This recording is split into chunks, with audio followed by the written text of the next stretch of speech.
Hello Techno Tinkers and welcome to Bindarian Bolts.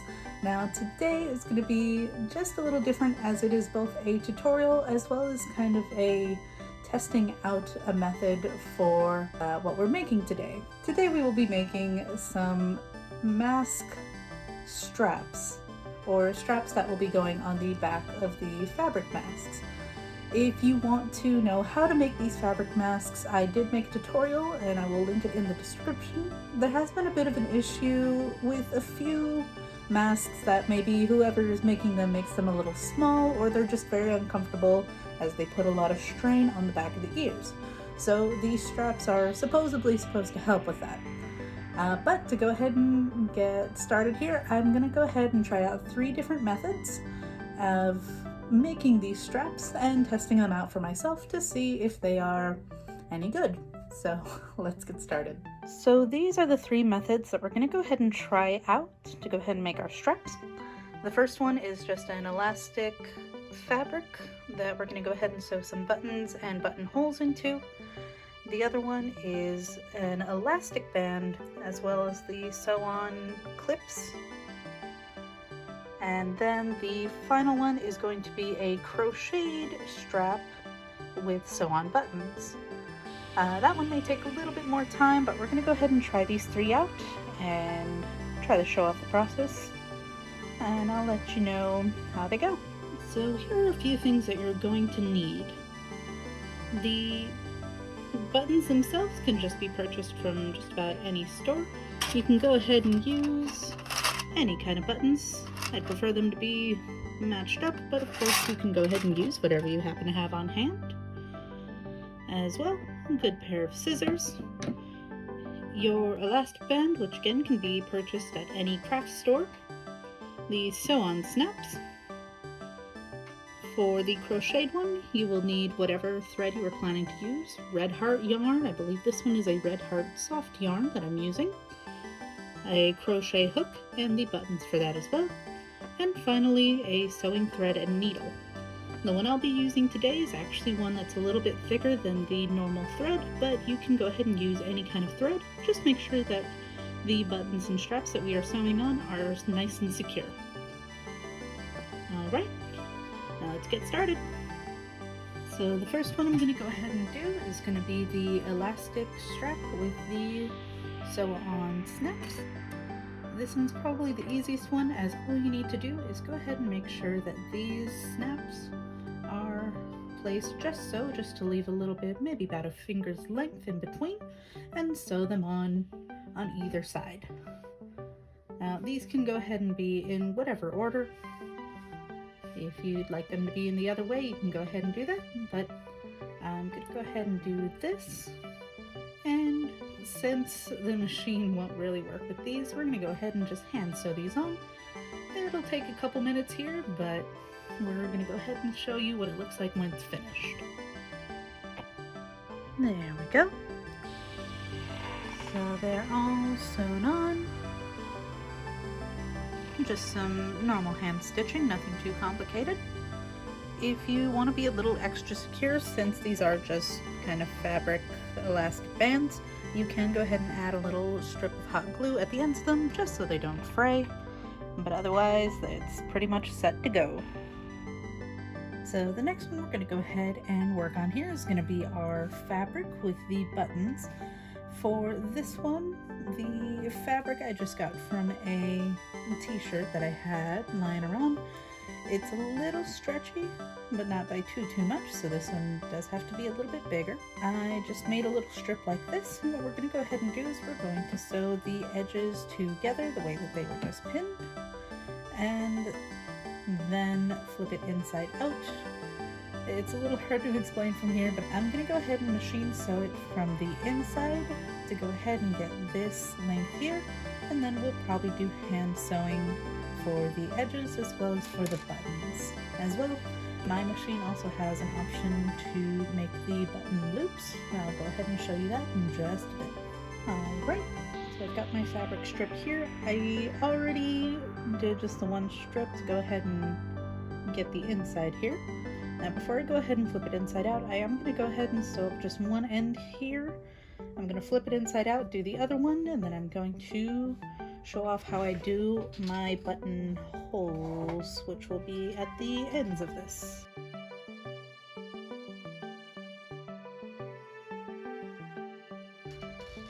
Alright, so I've got just the one side closed up. Now we're going to go ahead and use this other side to go ahead and flip this inside out.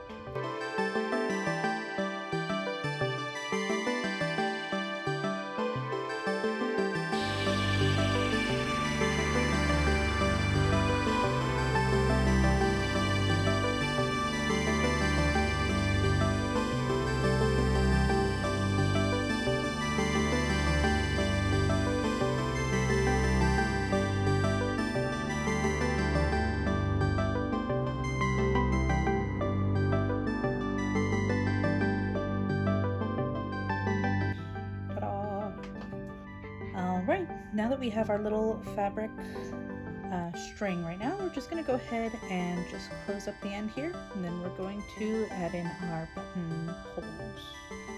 Alright, so since we're going to go ahead and add our buttons kind of at the edge here, we're going to go ahead and make just a small hole for our buttons. So they're only going to be about as wide as our button here. So let's go ahead and do that. I always mess this up, so this may take a couple tries.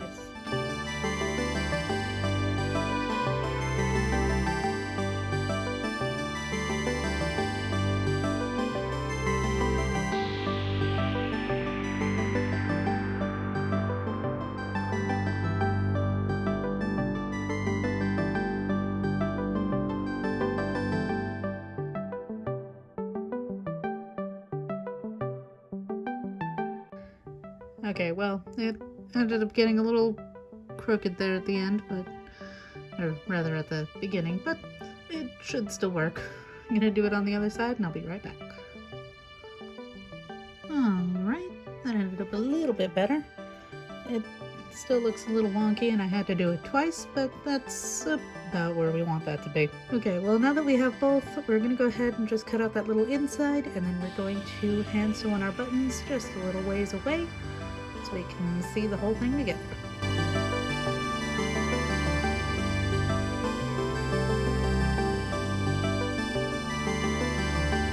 Alright, there we have it. I actually think this ended up shortening in size quite a bit, so I'm not too sure about this, but we'll go ahead and give it a test try and I'll see if this works out at the end. But the buttons fit just nicely through it, so it is very secure. The elasticity of the fabric is kind of gone, but you know, it might still work. You never know. Alright, now with 2 straps in and done, it's time to move on to our third one. Our third one's going to go ahead and be crocheted 1. I believe you can probably knit it as well, but I know how to crochet, so we're going to go ahead and do this. What you're going to go ahead and need for this is just the yarn that you were planning to use, your 2 buttons to go with it. Whatever size hook, the one I'm using here is, I believe, an H, and a small crochet needle or any kind of needle there just to clean up the strings, as well as scissors. Always need some scissors. But let me go ahead and do this really quick, and I'll get right back to you. Alright, now that we have that done here, we should have a nice long strip of yarn now with our 2 holes at the end for our buttons. Now what we need to do is go ahead and sew on these buttons just about maybe an inch away from the holes or so, and finish this up. Alright, so now we've got our buttons sewn on, so this one is set and ready to go. Now we're going to go ahead and take our 3 straps that we've made, and we're going to go ahead and give them a little test run with one of my nests. Alrighty, now that we have all 3 of our straps finished, we're going to go ahead and test it out on my dragon mask here. I actually made the straps a little too small, so it does strain on my ears a little bit, so this will be a great test for that. So to go ahead and get us started, we're going to go with our first one, which is the Sew On Snaps. I'm gonna go ahead and just kind of snap these on and give it a go. Alright, now that it's all snapped onto our mask, I believe the best way to go ahead and put these on would just be to kind of put it over the head, which is why I put my hair up right now.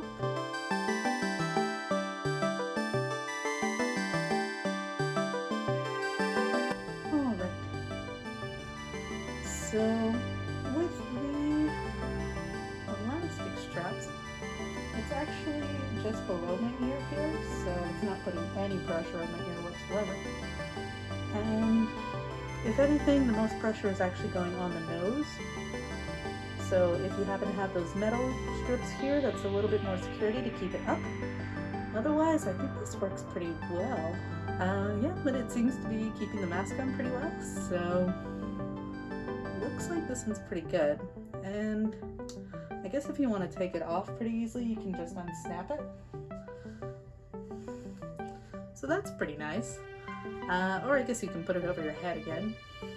I do really like this one. The only issue that I might have with it is that this one seems to be at least a little pricier, only because the snaps themselves come from a pack of 4 and they're like $3 each, and then the strap itself is usually in packets for a couple feet long, and those can be another $4 or $5, so it can be a little pricier than some of our other options, but overall I do like the quality of this one. I think this one will last a lot longer. So I'm going to go ahead and give this one a 9 out of 10. But this is of course just the first one, so let's go ahead and try out the other ones. So the second one is our fabric one. This is the one that we were having a bit of trouble making some of the holes and stuff here, but overall it seems to be okay. It works out alright. But let's actually go ahead and try it on mask. So, it works pretty well. I'm hoping that at least our little bit of elastic that we have on the mask will go ahead and help put it on, so we'll see.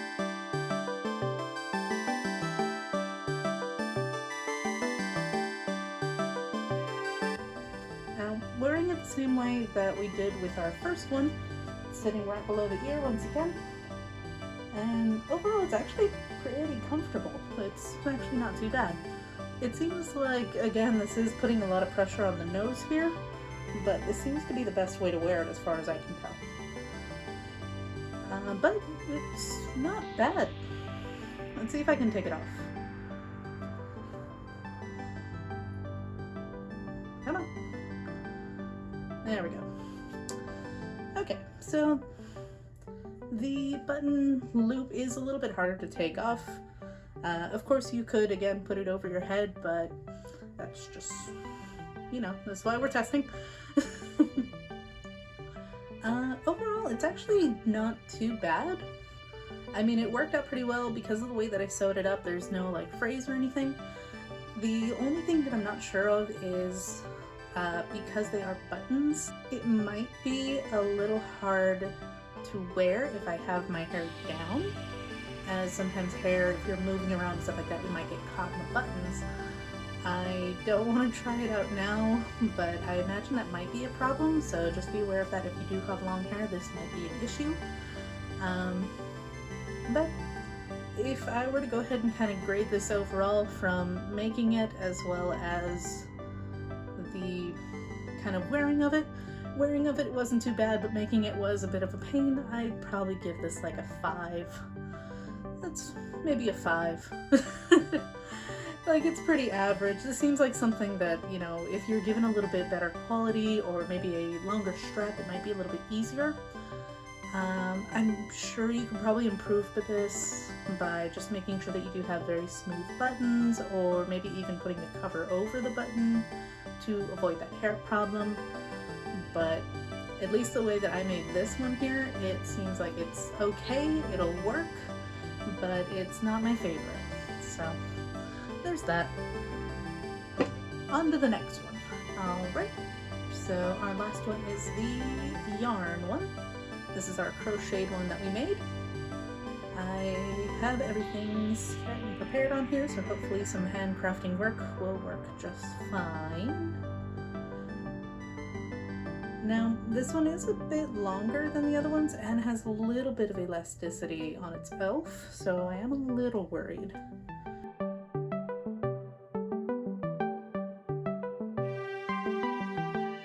Okay, first thoughts. It's a little loose. So that's a little problem. It's kind of sitting the same way that it is before. I guess if you maybe put it on top, that might be a little bothersome. But I mean, this works too, technically, if you put it over. Otherwise, I think if you were just to tighten it a little bit, take off a couple chains, it'll work just fine. Or maybe if you want it really loose, you know, you can make a loose one. Now, since it's crocheted, it's kind of hard to tell where the hole is too. No, but I got it. Okay, so it's a little trickier to kind of find the buttonhole since it is kind of yarn on yarn. As well as it seems like I did make it a little loose. But other than it being a little loose, it actually wasn't too bad. It seemed like it was pretty comfortable. Now, there is usually an issue with using yarn strings that I've seen and that I've also heard of with some of these masks, as they put it sometimes on the loops, is that yarn on its own can start to wear away or kind of naturally stretch over time because of how much you stretch and pull it in and stuff like that. So I'm not sure if that would be an issue with this because, well, right now it's too loose, but depending on putting it on and off, it might have that issue of stretching out too much. So there might be that issue of just kind of that stretching out and stuff like that. And since this one was kind of loose, I'd imagine maybe just taking off a couple chains or something like that, maybe, will be a little better. But overall, I mean, not bad. This wasn't the worst thing in the world to make. So the overall grade for the crocheted one is probably going to be, well, for this one, a 3. Just because I did make it a bit too big and I do have my worries about it. But if I were to just adjust it a little bit, this would probably be kind of up there with the fabric ones. There's still the issue of the buttons with long hair, plus the wear and tear and stuff like that. So I think right now it's going to have to settle at like a 3 or 4. So not my favorite, but this is something, if you want to try it out for yourself, feel free to do so. But amongst all 3, it did seem like I kind of like this one the best. So I do hope that you enjoyed this. If you want to go ahead and try any of these out for yourself, feel free to do so. So anyway, thank you guys so much for watching my video. If you thought this tutorial was handy, feel free to leave a like. If you would like to see content like this more often, please let me know in the comments as well. Subscribe to the channel. All support is appreciated. If you have any suggestions for future videos, feel free to send them over to the comments or also send any requests or questions over to the Twitter. And I will go ahead and answer any questions at all that you happen to have. But overall, thank you very much for watching. And this is Rebecca signing off. I'll see you soon.